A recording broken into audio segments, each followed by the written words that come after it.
POCSO ಕೇಸ್ನಲ್ಲಿ ಆರೋಪಿಯಾಗಿದ್ದವನೊಬ್ಬ ಜೈಲಿನಿಂದ ಹೊರಗಡೆ ಬರ್ತಾ ಇದ್ದ ಹಾಗೆ 6 ಜನರನ್ನ ಬರ್ಬರುವಾಗಿ ಹತ್ಯೆ ಮಾಡಿದ್ದಾನೆ.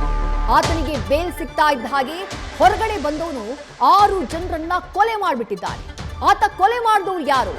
ತನ್ನ ವಿರುದ್ಧ ಪೋಕ್ಸೋ ಕೇಸನ್ನ ಹಾಕಿದಂಥ ಆ ಸಂತ್ರಸ್ತೆಯ ಕುಟುಂಬದ ಜೊತೆಗೆ ತನ್ನ ಕುಟುಂಬವನ್ನು ಕೂಡ ಸರ್ವನಾಶ ಮಾಡಿದ್ದಾನೆ ಈ ರಾಕ್ಷಸ. ಪತ್ನಿ, ತನ್ನ 2 ಮಕ್ಕಳು, ತನ್ನ ವಿರುದ್ಧ ಕಂಪ್ಲೇಂಟ್ ಅನ್ನ ಕೊಟ್ಟಂತಹ ಸಂತ್ರಸ್ತೆ, ಆ ಸಂತ್ರಸ್ತೆಯ ತಾಯಿ, ಆಕೆಯ ಅಜ್ಜಿ, ಒಟ್ಟು 6 ಜನರನ್ನ ಕೊಲೆ ಮಾಡಿದ್ದಾನೆ. ಮೊದಲು ಸಂತ್ರಸ್ತೆಯ ಮನೆಗೆ ನುಗ್ತಾನೆ. ಆಕೆಯ ಅಮ್ಮ ಡೋರ್ನಲ್ಲಿ ಬಾಗಿಲು ತೆಗಿತಾರಂತೆ. ಬಾಗಿಲು ತೆಗೆದ ತಕ್ಷಣ ಆಕೆಯ ಮೇಲೆ ಅಟ್ಯಾಕ್ ಮಾಡ್ತಾನೆ. ಅದಾದ ನಂತರ ಮನೆಯ ಒಳಗೆ ಹೋಗ್ತಾನೆ. ಅಲ್ಲಿ ಆ ಸಂತ್ರಸ್ತೆಯ ಅಜ್ಜಿ ಮಲಗಿರ್ತಾರೆ. ಮಲಗಿದ್ದಲ್ಲೇ ಅವರನ್ನ ಕೊಲೆ ಮಾಡ್ತಾನೆ. ಅದಾದ ಬಳಿಕ ಸಂತ್ರಸ್ತೆಯನ್ನ ಕಿಡ್ನಾಪ್ ಮಾಡ್ಕೊಂಡು ಹೋಗಿ ಆಕೆಯನ್ನ ಸಾಯಿಸ್ತಾನೆ. ಅದಾದ ನಂತರ ಸೀದಾ ಮನೆಗೆ ಹೋದವನು ತನ್ನ ಪತ್ನಿ ಹಾಗೆ 2 ಪುಟ್ಟ ಮಕ್ಕಳನ್ನ ಬರ್ಬರುವಾಗಿ ಹತ್ಯೆ ಮಾಡ್ತಾನೆ. ಇಂಥದ್ದೊಂದು ಆಘಾತಕಾರಿ ಘಟನೆ ನಡೆದಿರೋದು ತೆಲಂಗಾಣದ ರಂಗಾರೆಡ್ಡಿ ಜಿಲ್ಲೆಯ ಶಾಬಾದ್ ತಾಲೂಕಿನಲ್ಲಿ. ಆ ಸಿಸಿಟಿವಿ ಫುಟೇಜ್ನಲ್ಲಿ ಆರೋಪಿಯ ದೃಶ್ಯಾವಳಿಗಳನ್ನ ಗಮನಿಸ್ತಾ ಇದ್ದೀರಿ. ಆರೋಪಿ ಎಂಟ್ರಿ ಕೊಟ್ಟಂತಹ ಸಂದರ್ಭ, ಜೊತೆಗೆ ಆ ಸಂತ್ರಸ್ತೆಯನ್ನ ಆತ ಕಿಡ್ನಾಪ್ ಮಾಡಿ ಕರ್ಕೊಂಡು ಹೋಗ್ತಾ ಇರುವಂತಹ ಸಂದರ್ಭದ ದೃಶ್ಯ ಇದು. ಈಕೆಯ ಕುಟುಂಬಸ್ಥರೇ ಈತ ಆರೋಪಿಯ ವಿರುದ್ಧ ಕಂಪ್ಲೇಂಟ್ ಅನ್ನ ಕೊಡುವಂತಹ ಕೆಲಸವನ್ನ ಮಾಡಿರ್ತಾರೆ. ಪೋಕ್ಸೋ ಕೇಸ್ ದಾಖಲಿಸಿರ್ತಾರೆ. ಯಾಕೆಂತಂದ್ರೆ ಆ ಹುಡುಗಿಗೆ ಆತ ಚುಡಾಯಿಸ್ತಾ ಇದ್ದ ಅನ್ನುವಂತಹ ಕಾರಣಕ್ಕಾಗಿ, ಆಕೆಯ ಮೇಲೆ ದೌರ್ಜನ್ಯವನ್ನ ಎಸಗ್ತಾ ಇದ್ದ ಅನ್ನುವಂತಹ ಕಾರಣಕ್ಕಾಗಿ ಆತನ ಮೇಲೆ ಕಂಪ್ಲೇಂಟ್ ಅನ್ನ ಕೊಡಲಾಗಿರುತ್ತೆ. ಆ ಕಾರಣದಿಂದ ಆಕ್ರೋಶಗೊಂಡಿದ್ದಂಥ ಆತ ಯಾವಾಗ ತನಗೆ ಬೇಲ್ ಸಿಗುತ್ತೋ, ಬೇಲ್ ಸಿಕ್ಕ ತಕ್ಷಣ ಸಂತ್ರಸ್ತೆಯ ಮನೆಗೆ ಬಂದು ಆಕೆಯ ಮನೆಯವರನ್ನ ಹತ್ಯೆ ಮಾಡಿ, ಆಕೆಯನ್ನು ಹತ್ಯೆ ಮಾಡಿ ತನ್ನ ಮನೆಗೆ ಹೋಗಿ ಆತನದ್ದೇ ಮುದ್ದಾದ ಮಕ್ಕಳು, ಆ ಮಕ್ಕಳ ಫೋಟೋ ಗಮನಿಸ್ತಾ ಇದ್ದೀರಿ, ಆ ಮುದ್ದಾದ ಮಕ್ಕಳ ಜೀವವನ್ನ ತೆಗಿತಾನೆ. ಆತನ ಪತ್ನಿಯ ಜೀವವನ್ನು ತೆಗೆದು ಅದಾದ ನಂತರ ಆತ ಸ್ಥಳದಿಂದ ಪರಾರಿಯಾಗಿರೋದು. ಕೊಲೆ ಪ್ರಕರಣದ ಆರೋಪಿಯ ಫೋಟೋನ ಗಮನಿಸ್ತಾ ಇದ್ದೀರಿ. ಆತ ನಡೆಸಿದ್ದು ಹೃದಯ ವಿದ್ರಾವಕ ಕೃತ್ಯ. ತನ್ನ ಮೇಲೆ ಪೋಕ್ಸೋ ಕೇಸನ್ನ ಹಾಕಿದ್ರು ಅನ್ನುವಂತಹ ಕಾರಣಕ್ಕಾಗಿ ಆಕ್ರೋಶಗೊಂಡು ಕೇಸನ್ನ ಹಾಕಿದಂತಹ ಸಂತ್ರಸ್ತೆಯ ಮನೆಯನ್ನೇ ಸ್ಮಶಾನ ಮಾಡುವಂತಹ ಕೆಲಸವನ್ನ ಮಾಡಿದ್ದಾರೆ. ಕೇವಲ ಸಂತ್ರಸ್ತೆಯ ಮನೆಯನ್ನ ಸ್ಮಶಾನ ಮಾಡಿದ ಮಾತ್ರ ಅಲ್ಲ, ಅದಾದ ಬಳಿಕ ತನ್ನ ಮನೆಗೆ ಬಂದವನು ತನ್ನ ಪತ್ನಿ, ತನ್ನ 2 ಮಕ್ಕಳನ್ನ ಬರ್ಬರವಾಗಿ ಹತ್ಯೆ ಮಾಡುವಂತಹ ಕೆಲಸವನ್ನ ಮಾಡಿದ್ದಾನೆ.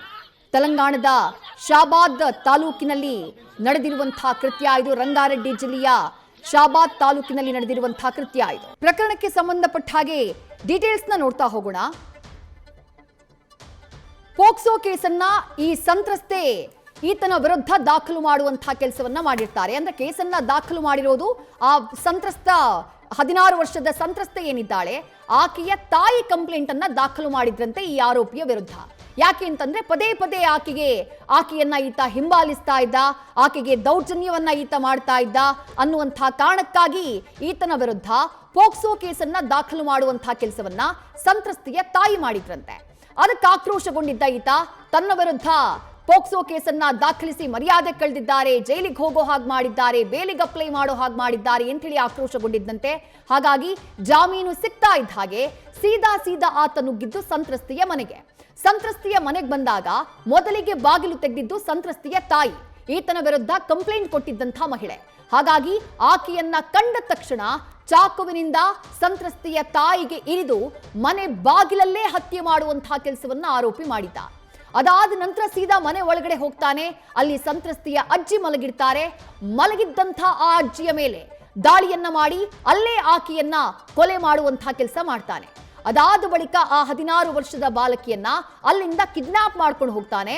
ಆ ಕಿಡ್ನಾಪ್ ಮಾಡ್ತಾ ಇರುವಂತಹ ಸಿಸಿಟಿವಿ ಫುಟೇಜ್ ನೀವು ಗಮನಿಸ್ತಾ ಇರೋದು. ಆಕೆಯನ್ನ ಯಾವುದೋ ಒಂದು ಜಾಗಕ್ಕೆ ಕರ್ಕೊಂಡು ಹೋಗಿ ತನ್ನ ಊರಿನ ಕೆರೆಯ ಬಳಿ ಕರ್ಕೊಂಡು ಹೋಗ್ತಾನೆ. ಅಲ್ಲಿ ಕರ್ಕೊಂಡು ಹೋಗಿ ಚಾಕುವಿನಿಂದ ಆಕೆಗೆ ಇರಿದು ಆಕೆಯ ಜೀವವನ್ನ ತೆಗಿತಾನೆ. ಅಲ್ಲಿಗೆ 3 ಜನರನ್ನ ಮರ್ಡರ್ ಮಾಡಿದ ಹಾಗಾಯ್ತು. ಅದಾದ ನಂತರವೂ ಈತನ ರಕ್ತದಾಹ ನಿಂತಿರಲಿಲ್ಲ. ಅದಾದ ಬಳಿಕ ಆತ ಸೀದಾ ಹೋಗಿದ್ದು ತನ್ನ ಮನೆಗೆ. ಆದ್ರೆ ಆ ಸಂತ್ರಸ್ತೆಯ ಮನೆಯಲ್ಲಿ ಆತ ಜೀವ ಉಳಿಸಿದ್ದು ಆ ಸಂತ್ರಸ್ತೆಯ ಒಬ್ಬ ಬುದ್ಧಿಮಾಂದ್ಯ ಸಹೋದರಿ ಇರ್ತಾಳೆ. ಆಕೆಯನ್ನ ಬಿಟ್ಟು ಉಳಿದ 3 ಜನರನ್ನ ಹತ್ಯೆ ಮಾಡ್ತಾನೆ. ಸಂತ್ರಸ್ತೆಯನ್ನು ಹತ್ಯೆ ಮಾಡಿದಂತಹ ನಂತರದಲ್ಲಿ ಸೀದಾ ತನ್ನ ಮನೆಗೆ ಹೋಗ್ತಾನೆ ಆರೋಪಿ. ತನ್ನ ಮನೆಗೆ ಹೋಗಿ ರಾತ್ರಿ ಸುಮಾರು 11:20 ವೇಳೆಗೆ ತನ್ನ ಪತ್ನಿಯ ಕತ್ತು ಸೀಳಿ ಮೊದಲಿಗೆ ಕೊಲೆ ಮಾಡ್ತಾನೆ. ಅದಾದ ಬಳಿಕ ತನ್ನ 4 ವರ್ಷದ ಮಗು ಹಾಗೆ 18 ತಿಂಗಳಿನ ಮತ್ತೊಂದು ಗಂಡು ಮಗು ಅವರಿಬ್ಬರನ್ನೂ ಕೂಡ ಬರ್ಬರುವಾಗಿ ಹತ್ಯೆ ಮಾಡ್ತಾನೆ.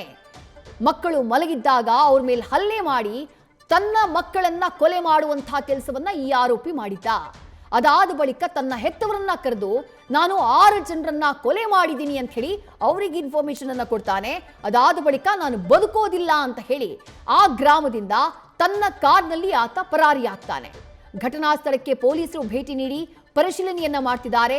ಮರಣೋತ್ತರ ಪರೀಕ್ಷೆಗೆ ಸದ್ಯ ಆ ದೇಹಗಳನ್ನ ರವಾನೆ ಮಾಡುವಂತಹ ಕೆಲಸ ಆಗಿದೆ.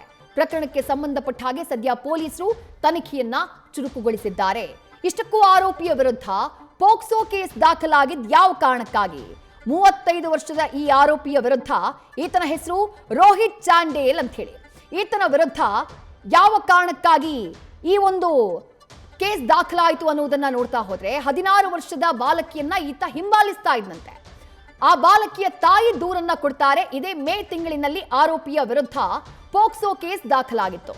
ಜೂನ್ ತಿಂಗಳಿನಲ್ಲಿ ಕೋರ್ಟ್ಗೆ ನಿರೀಕ್ಷಣಾ ಜಾಮೀನಿಗಾಗಿ ಆರೋಪಿ ಅರ್ಜಿಯನ್ನ ಸಲ್ಲಿಸಿರ್ತಾನೆ. ಅದಾದಂತಹ ನಂತರದಲ್ಲಿ ಈ ರೀತಿಯಾದಂತಹ ಕೇಸ್ಗಳು ದಾಖಲಾದಾಗ 7 ವರ್ಷಕ್ಕಿಂತ ಕಡಿಮೆ ಶಿಕ್ಷೆ ವಿಧಿಸುವಂತಹ ಅವಕಾಶ ಇತ್ತು. ಅಂದ್ರೆ ಯಾವ ಸೆಕ್ಷನ್ಗಳನ್ನ ಪೋಕ್ಸೋ ಪ್ರಕರಣದಲ್ಲಿ ಈತನ ವಿರುದ್ಧ ಹಾಕಿದ್ರೋ ಆ ಸೆಕ್ಷನ್ಗಳ ಅಡಿಯಲ್ಲಿ 7 ವರ್ಷಕ್ಕಿಂತ ಕಡಿಮೆ ಶಿಕ್ಷೆ ವಿಧಿಸುವಂತಹ ಅವಕಾಶ ಇತ್ತು. ಹೀಗಾಗಿ ಕೋರ್ಟ್ ಆತನಿಗೆ ಜಾಮೀನು ಮಂಜೂರು ಮಾಡಿತ್ತು. ಪೊಲೀಸರು ಆತನನ್ನ ವೈಯಕ್ತಿಕ ಬಾಂಡ್ ಮೇಲೆ ರಿಲೀಸ್ ಮಾಡುವಂತಹ ಕೆಲಸವನ್ನ ಮಾಡಿದ್ರು. ಯಾವಾಗ ಆತನಿಗೆ ಬೇಲ್ ಸಿಕ್ತೋ ಸೀದಾ ಬಂದವನು ಸಂತ್ರಸ್ತೆಯ ಮನೆಗೆ ನುಗ್ಗಿ ಮೊದಲಿಗೆ ಆಕೆಯ ತಾಯಿ ಹಾಗೆ ಅಜ್ಜಿಯನ್ನ ಹತ್ಯೆ ಮಾಡಿ ನಂತರ ಸಂತ್ರಸ್ತೆಯನ್ನ ಬರ್ಬರವಾಗಿ ಕೊಲೆ ಮಾಡಿ ಅದಾದ ಬಳಿಕ ತನ್ನ ಮನೆಗೆ ಹೋಗಿ ತನ್ನ ಮನೆಯಲ್ಲೂ ಕೂಡ ತನ್ನ ಪತ್ನಿ ಹಾಗೆ ಮಕ್ಕಳಿಬ್ಬರ ನೆತ್ತರೋಕುಳಿಯನ್ನ ಹರಿಸಿ ಅದಾದ ಬಳಿಕ ಗ್ರಾಮದಿಂದ ಪರಾರಿಯಾಗಿದ್ದಾನೆ. ಪೊಲೀಸರು ಈ ನರಹಂತಕನಿಗಾಗಿ ಶೋಧ ಕಾರ್ಯಾಚರಣೆಯನ್ನ ಮುಂದುವರೆಸಿದ್ದಾರೆ. ನ್ಯೂಸ್ ಫಸ್ಟ್ ನಿರ್ಭೀತಿಯಿಂದ ನಿಮ್ಮ ಪರವಾಗಿ.